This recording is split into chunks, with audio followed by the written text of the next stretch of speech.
2 years ago, I decided I wanted to see what was left of the Oregon Trail here in Idaho. I started at the Wyoming border, found original trail ruts at the top of Big Hill. I drank the carbonated water at Hooper Springs and ended my travel here at the Fort Hall Replica in Pocatello, Idaho. And so 2 years later, I'm back to pick up the trail and find what's left of the Oregon Trail in Idaho's landscape.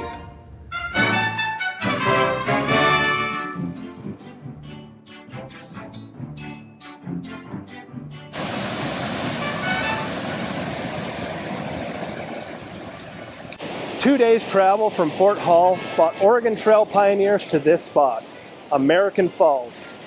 And it was here many people commented in their journals how pretty the falls were.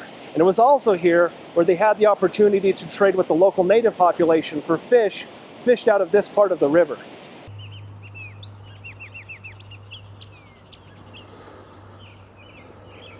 So behind me here are the first set of real visible ruts since leaving Big Hill over by Montpelier.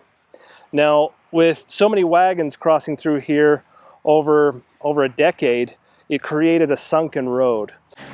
And so the road winds its way down, follows the sunken part, and then over here to Massacre Rocks State Park.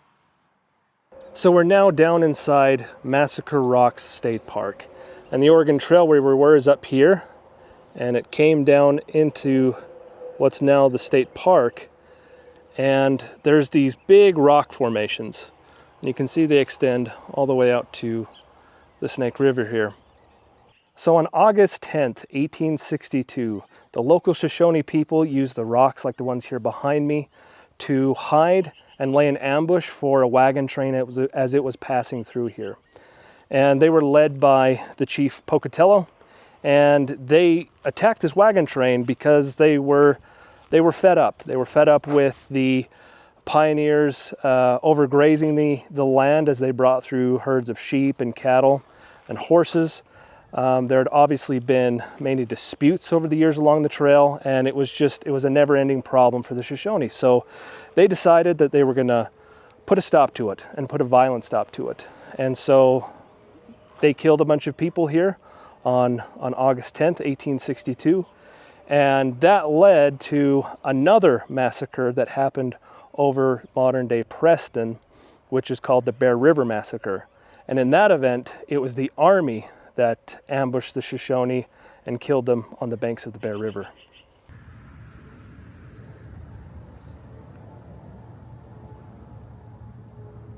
Now, if you do decide to come out and visit this part of the Oregon Trail, oh man, I thought that was a snake.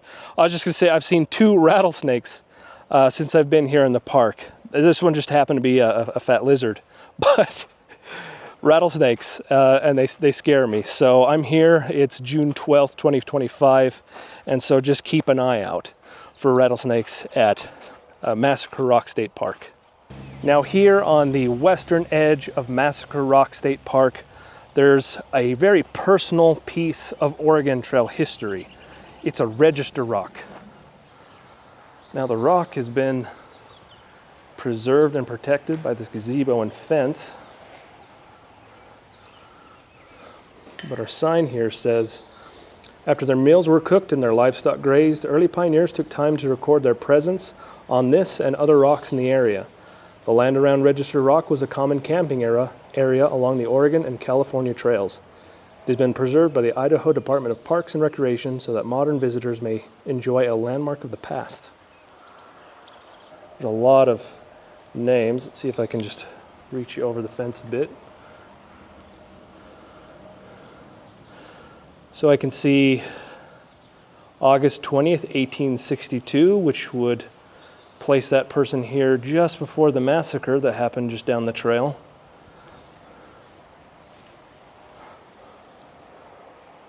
Over here we've got an 1849, which is the oldest one I've been able to find.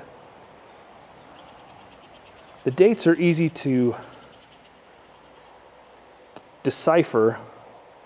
It's the names that can be a little more difficult. Got J.M. Helper, Passed through here in 1882. And over here we've got one as late as 1908. You can see a J.M. McCarthy. Other really faded names, some in the late 1800s, 1866, 1885. Now this is a fun carving that has more of a history than just the date it was carved. So over here on this side is the head of an Indian chief, and you can tell because he's wearing a headband full of feathers. And over on this side, a little more difficult to tell, especially in this light, is a preacher. You can tell by his hat and his collar. But down at the very bottom here, you can see the name J.J. Hansen, age 7, 1866. Now J.J. Hansen carved that at age 7 when he was traveling the Oregon Trail with his parents on their way to Portland, Oregon in 1866. And then in 1907 or 1908, he came back, found his carving, by this time he was a sculptor, and then he signed and dated it. So now we know a little more of the story.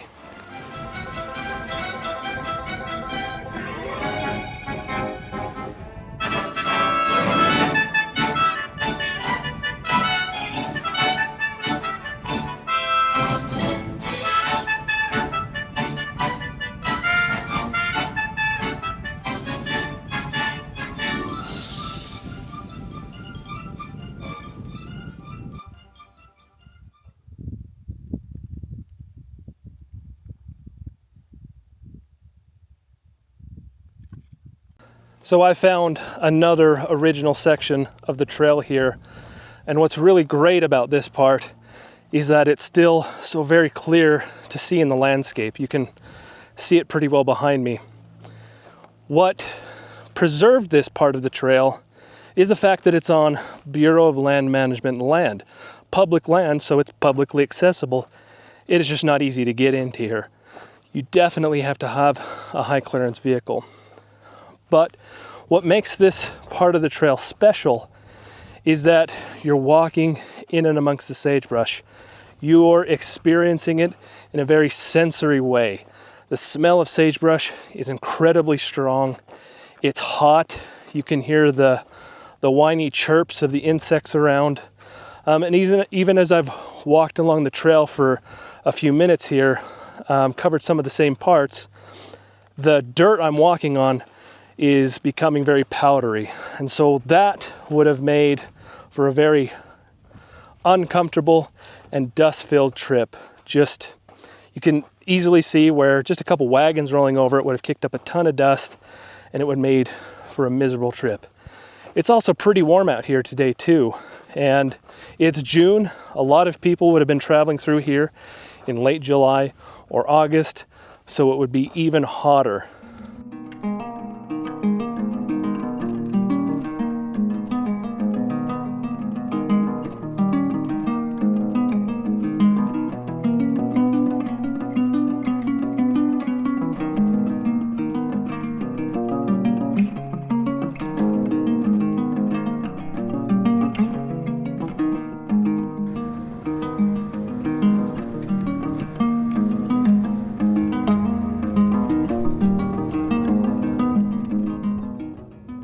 Welcome to Rock Creek Crossing. This is a part of the Oregon Trail that continued with heavy use even after the Transcontinental Railroad was completed in 1869. And what you see behind me is a store that was built in the 1860s and was owned and operated by a veteran from the Civil War. Now, this spot was an important rest spot along the Oregon Trail. Now, if you're wondering where the Oregon Trail actually ran, it ran right up where this car is parked. And it ran pretty much right where this path now runs. And so now we're looking towards the west, towards Oregon. Now there's a few different building remnants on the site that I think are worth checking out. And we'll start over here to the left with this building. So we've got a little information shield or information plaque. It says this was a home that was converted into a barn, and says that this was common when a building went out of use as a home. You didn't want to waste the lumber, so you repurposed it into another use. And looking at this log cabin, it looks very similar to the rough cut log cabins that you saw built in the early days of Bannock up in Montana. And next we'll come over here and look at the store. So in the latter part of the 1860s, as the West began to fill up somewhat, people began to build more permanent establishments along the trail. And so this store was constructed and was the first trading post between Fort Hall and Fort Boise, on opposite ends of what is now the state of Idaho. So this store wasn't just a store. It served as a post office, it was a pub, it was a dry goods store, it was a polling place, it was many things, and served a growing local community of Rock Creek. It was purchased in the 1860s by a veteran of the American Civil War, who himself was a German immigrant, Hermann Stricke, who purchased it and operated it into the 20th century.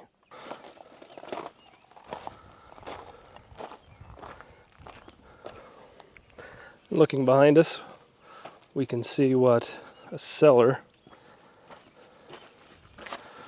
from the late 1800s is like. Get in.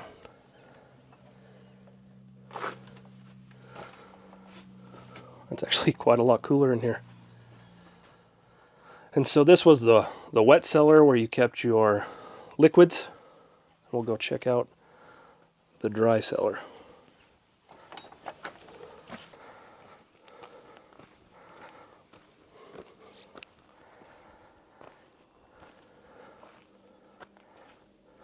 Really neat entrance to the dry cellar.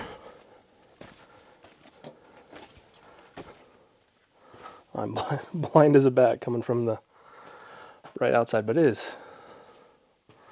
I mean, it's full big in here. It really is remarkable at how much of a difference this little cellar makes in terms of temperature. It's probably close to 20 degrees cooler inside as it is outside. So after the Transcontinental Railroad was completed in 1869, this road was continually in use. So they had the Oregon Trail, and then they built the Kelton Freight Trail, which ran from Kelton, which is now a ghost town on the original Transcontinental Railroad grade, up to Boise.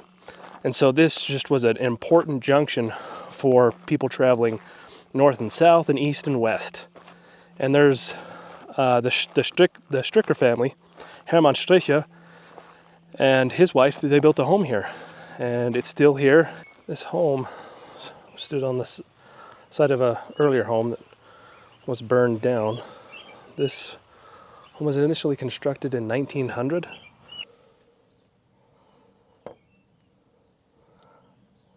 It's a neat little place. We'll have to take a tour sometime.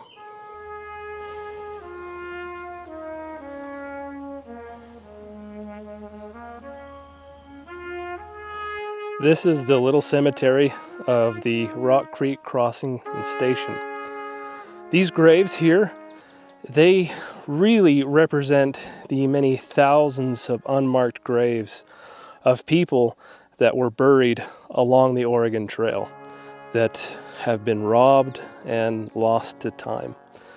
Unfortunately, some of the graves in the cemetery were robbed in the 1930s, and the woman living at the Rock Creek Station reported, and luckily for these people buried here, the grave robbers were caught.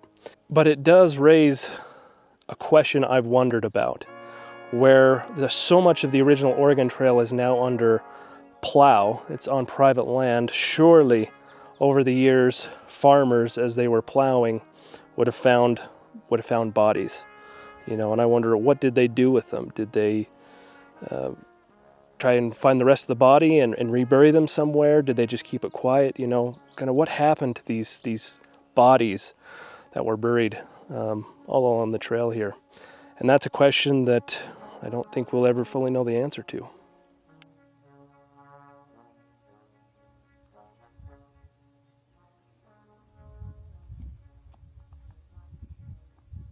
So we finally made it to Three Island Crossing here in the Snake River. It's just outside the town of Glenn's Ferry.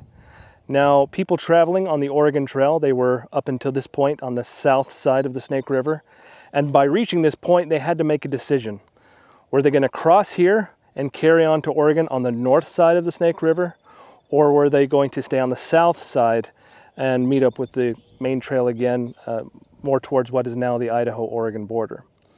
Now, here they had two choices. They could ford the river, just behind the camera here, or they could float their wagons just up here at Two Island Crossing. Both had their advantages, both had their risks. Obviously, if you were fording the river, you didn't have to know how to swim. But there's sinkholes in the river, some that were deep enough to swallow a team of oxen or a wagon whole. And so, unfortunately, many people did drown crossing the river here. Now, this is a property line here, so we're not going to go beyond that. But here are the three islands, and we can only see two, really. So just beyond this bush here is the third island. This one that runs in the middle of the river, that's the second one. And hidden behind the second one is the third island. And so if we look over here, we can see on the plateau the road cut where the wagons would come down. They would go out to a point here and they would ford the river to the second island, the middle island, and then cross to the third island and then make it to the north bank here on the river. And up the river a ways is where they would take their wheels off and caulk their wagons and then float the wagons across the river.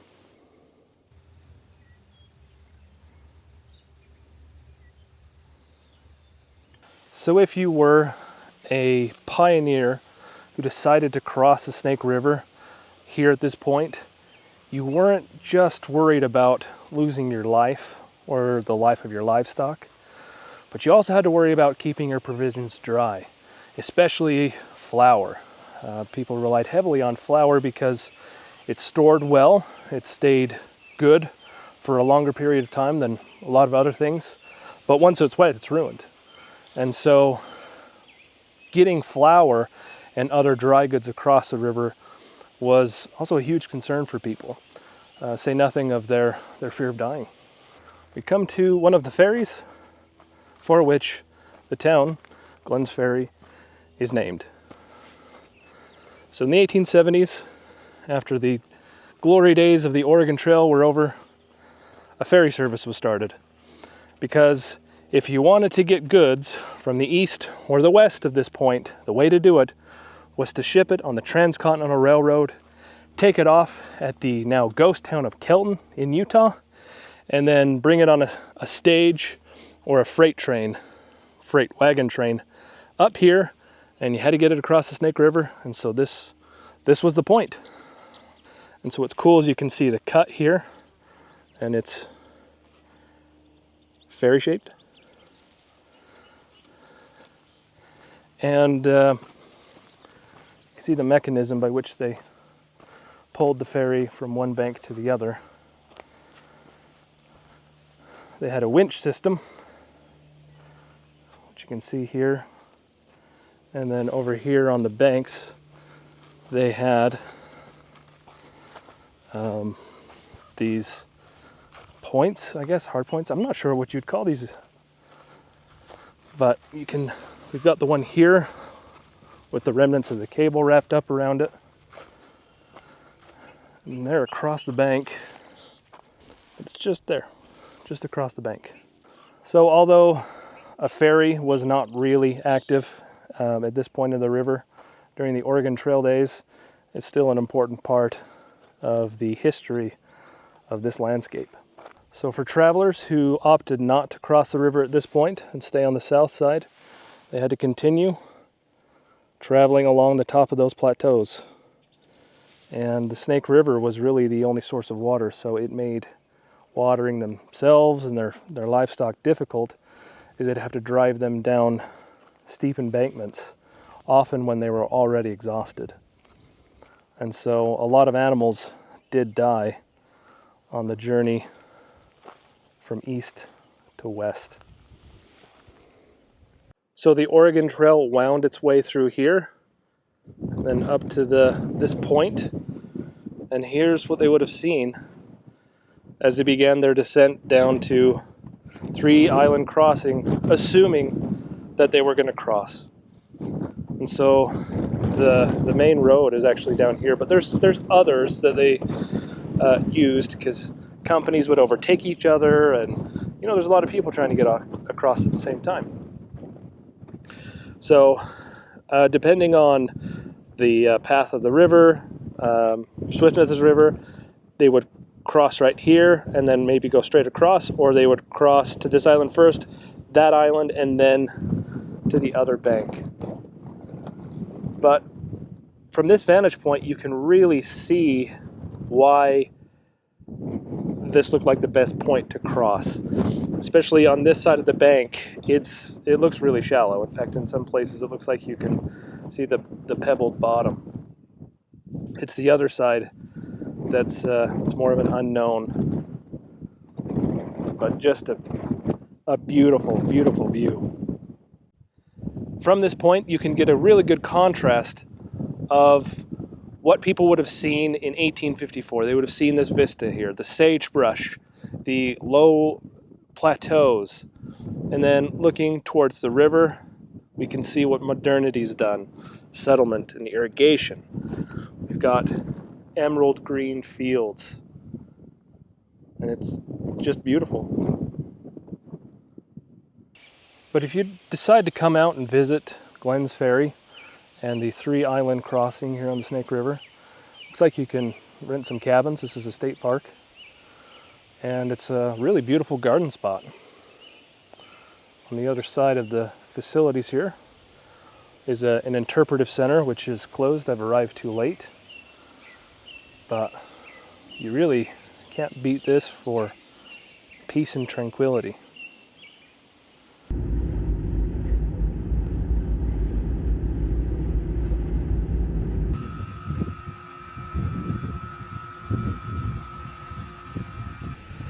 Behind me here is Castle Rock Butte, and it was at this spot on September 9th, 1860, where a group of immigrants from Wisconsin had stopped, and they were attacked by a group of Bannock and Shoshone people. They were attacked over the course of 2 days. They lost 10 members of their party, and so they decided to escape by splitting up. One group was hunted down and killed, and another group survived, but they only survived by eating the dead members of their party. So a very similar situation, sad situation to the Donner Party that's more famously known. They were rescued by a group of cavalry who were coming from Fort Walla Walla in Washington, and they were rescued near Fort Boise, which is a good ways away from here. So they survived like 45 days on just starvation rations.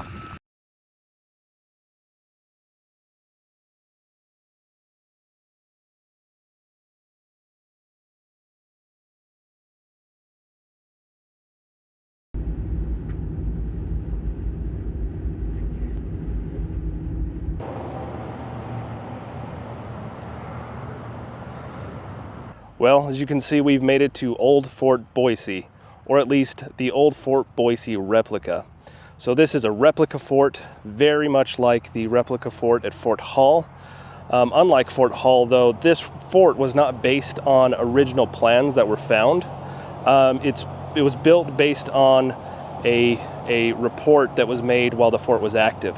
Now, this fort was active from 1834, so right about the same time as Fort Hall, to 1854-5, after the Snake River had flooded and had washed out a lot of the fort utilities, and it just really wasn't tenable anymore, especially with the boundary being resolved between the United States and Great Britain.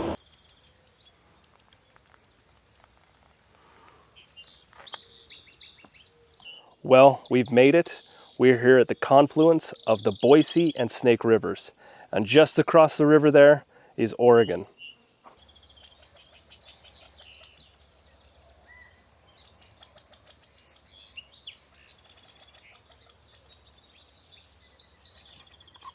So back in 1834, a Scotsman built a fort here. The purpose of the fort was to take advantage of the fur trading, and it was built to be in direct competition with the Fort Hall over in eastern Idaho. The fort was in operation from 1834 to 1855. It was mainly operated by the Hudson Bay Company in that period, and interestingly, it was staffed by Hawaiian people. And an artifact of their time here is in local place names like Owyhee County, which sounds an awful lot like Hawaii County. So the fort wasn't built to service the Oregon Trail. It just happened to do that as the trail came into later use. Fort Boise was a very important stop as they maintained a garden here, maintained livestock here. So it was a place where travelers going to Oregon could rest and replenish their foodstuffs, but at a heavy cost. Now, the exact location of the old fort is not clearly known. The reason for this was it was a simple, like a wattle fort to begin with, and then it was an adobe fort. And when adobe gets wet, it just melts back into mud.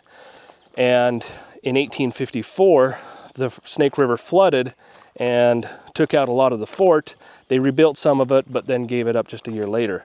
And so over time, as floods have happened, the fort has just literally melted back into landscape, and so it's not clear exactly where in this river bottom the old fort was.